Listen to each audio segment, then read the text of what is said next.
So I've worked out how the championship table would finish if your club picks up the same results from your remaining games as you did in the reverse fixtures earlier on in the season. And the results were quite interesting.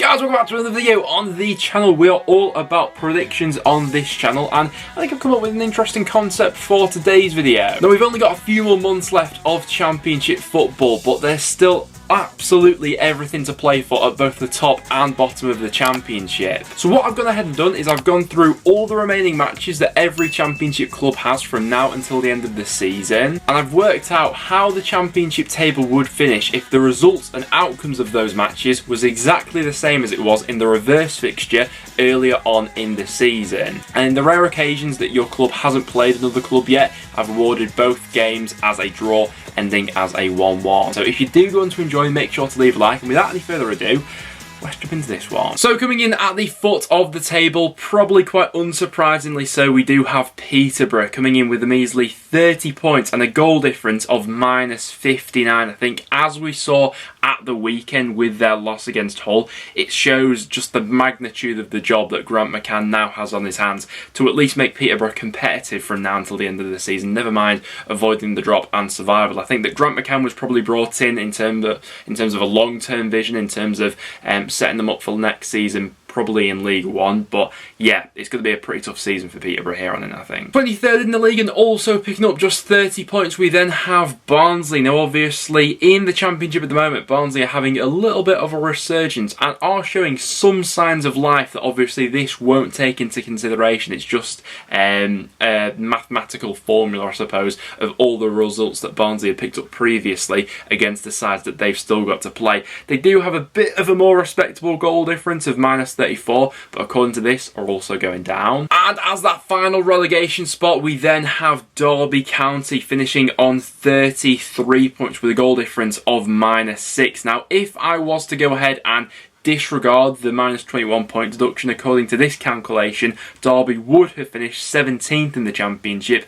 on 54 points. But with that -21, Derby would be relegated on 33 points. Derby's form recently has just started to tail off a little bit, and they go into a game tonight which is, seemingly make or break for them against Cardiff. 21st and avoiding the drop, we then have Reading coming in with 40 points. Obviously they have accumulated 46 points throughout the season, but with that -6 point deduction will finish the season on 40 points and fairly comfortably in the end, avoiding the drop. Wouldn't go to the final day if this was the case or anything like that, but a really shoddy goal difference there of -32 goals, obviously. Paul Ince now in charge at Reading, not the best result over the weekend, but compared to the other clubs in and around the bottom of the championship, you'd at least say that they've got the firepower to stay up. 20th in the league, we then have Cardiff finishing on 46 points with a -21 goal difference. Now, what this formula sort of holds teams back with is if you had a poor start to the season and you've still got a lot of those clubs to play who you played earlier on into the season,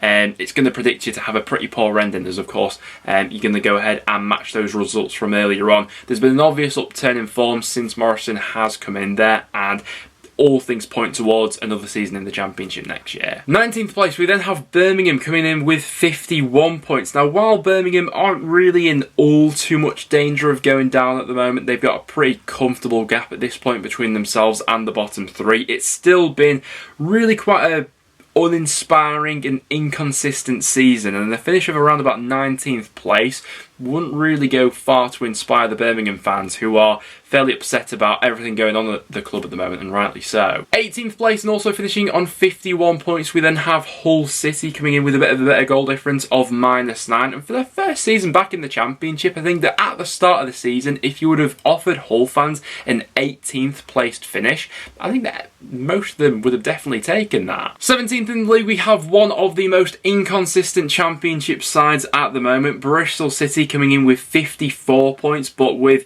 really quite a bad goal difference there of -25. They've been such an up and down side throughout the season, concede plenty of goals, score plenty of goals, and 17th would sum them up really. They've been there or thereabouts throughout the season. Coming in 16th place, we then have Swansea City coming in with 57 points and a -13 goal difference. difference. Obviously, we saw Swansea in action last night at the Hawthorns, and once again for Swansea, similar to Bristol City, it's been a bit of a process this season, which has been inconsistent to say the least. 15th place we then have my side Preston North End coming in with 62 points and a -1 goal difference. I think that what this formula obviously doesn't take into consideration is the majority of the games that we've got left to play in this season, Frankie McAvoy was previously in charge of those games, so I'm matching those results of Frankie McAvoy previously being in charge, and Ryan Lowe, since his arrival, we've had that obvious upturn in form. So I'm hopeful that we're going to end the season fairly well, but it's probably going to be a finish of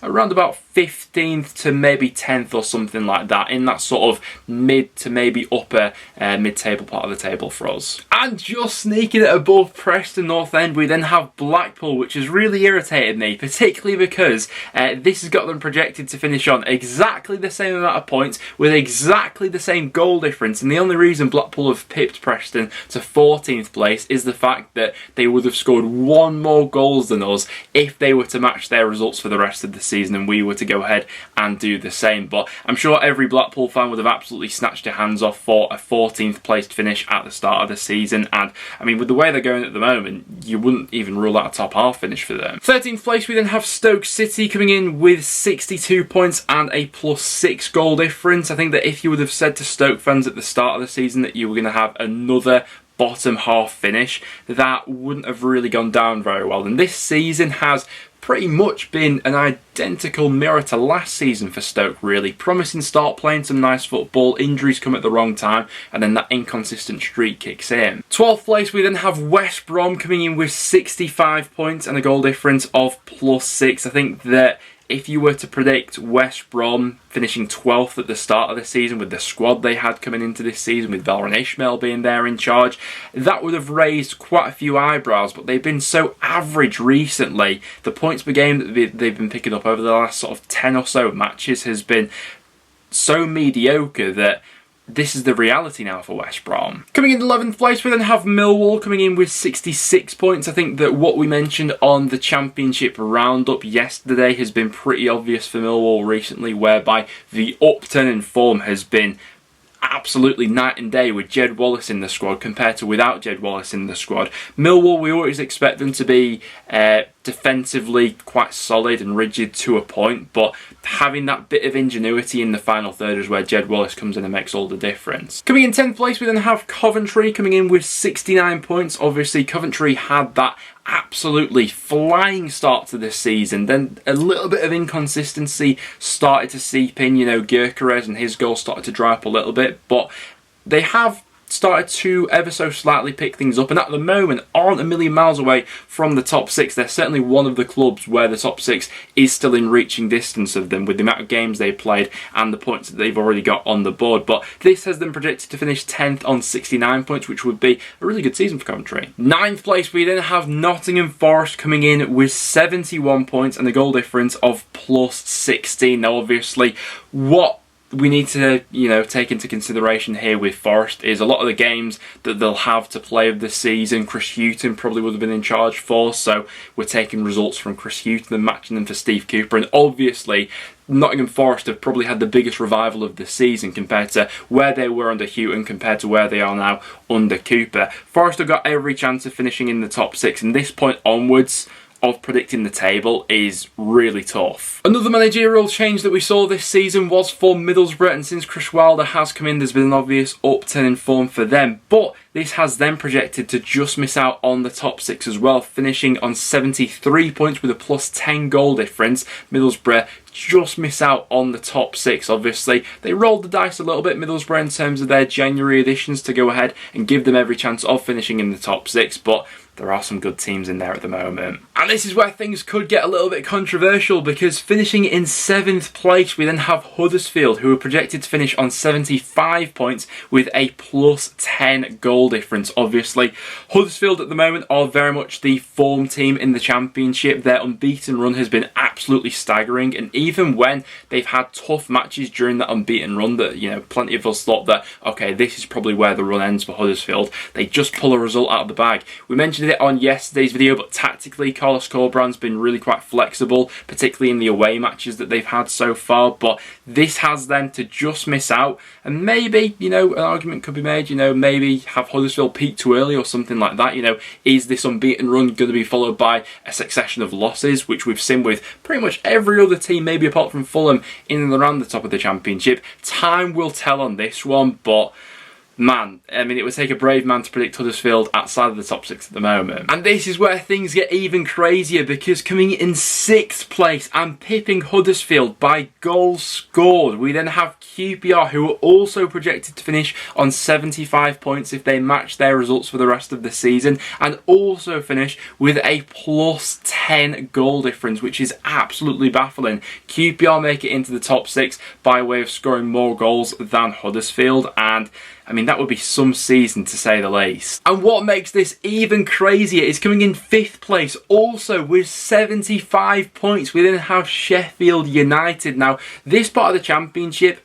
the top 6 race, I think is particularly hard to predict at the moment, because pretty much all the teams have played a differing amount of matches, so it's hard to sort of keep track of everything at the moment. You know, Huddersfield on the brilliant unbeaten run, but have played more than the teams below them at the moment. We've had varying form of these other sides who are sort of in and around the top 6 at the moment, but Sheffield United, and since Paul Heckingbottom has come in, to be fair to him, have looked really quite good. I know they didn't get a result at the weekend, but I have to admit, I didn't think Heckingbottom would be the guy to steer them towards a top 6 finish, but at the moment, it looks like they could be heading that way. This would be an absolutely brilliant story though, because projected to finish in 4th place, we then have Luton Town on 78 points with a plus 22 goal difference. Obviously, the matches that Luton still have to play for the rest of the season, they've obviously had a decent track record against these sides and picked up some results against them earlier on in the season, because Luton projected to finish on 78 points, 4th in the Championship, would be an absolute ride, and what a story. And it's certainly not, you know, unplausible at the moment with the way they're playing, the manner in which they're picking up results. They've won their last 3 on the bounce. Who's not to say it won't be a top 6 finish for Luton? Coming in 3rd place, and this is where things maybe get a little bit controversial, because we have Blackburn Rovers coming in 3rd, finishing on a whopping 81 points and a plus 19 goal difference. Now, obviously, the sticking point with Blackburn at the moment is that in 2022, their form has completely fallen off a cliff, and this algorithm doesn't take that into consideration whatsoever. You know, the results that Blackburn have still got to play and the points they've still got to pick up have all been taken from matches earlier on in the season. So that way does, you know, play into Blackburn's hands a little bit, because they had a really strong start to the season.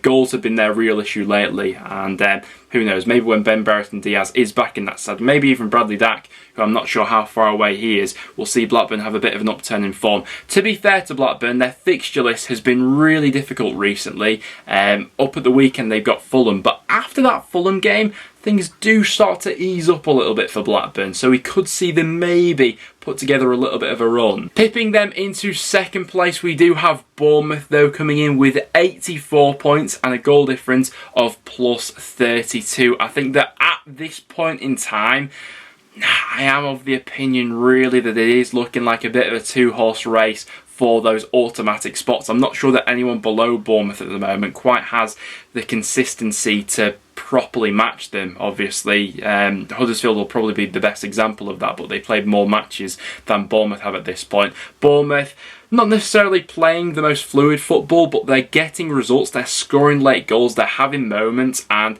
the January business that they've done, I think, will help them get over the line eventually. But claiming that number 1 spot, unsurprisingly so, we have Fulham, who are projected to finish on 93 points if they were to match their results for the rest of the season, and come in with a, quite frankly, ridiculous goal difference of plus 71 goals. If they were to match all their results for the rest of the season, they go on to score 112 goals for the entire season, which is absolutely crazy. But I think that most people would be really quite surprised if Fulham weren't to go on and win it from this point onwards, and God knows how many goals Mitrovic is going to get. But guys, there we have it. That is the projection for the rest of the season. If your club is to match the results that you picked up earlier on in the season for all of your remaining matches, and I thought this would make quite the interesting video. Let me know down below if you agree with the projection or not. Who do you think will be higher? Who do you think will be lower? And where would you personally place your club for where you think you'll finish come the end of the season? Apart from that, that will now wrap it up for today's video though, guys. If you did go on to enjoy, make sure to leave a like. Apart from that, I'll see you all in the next one.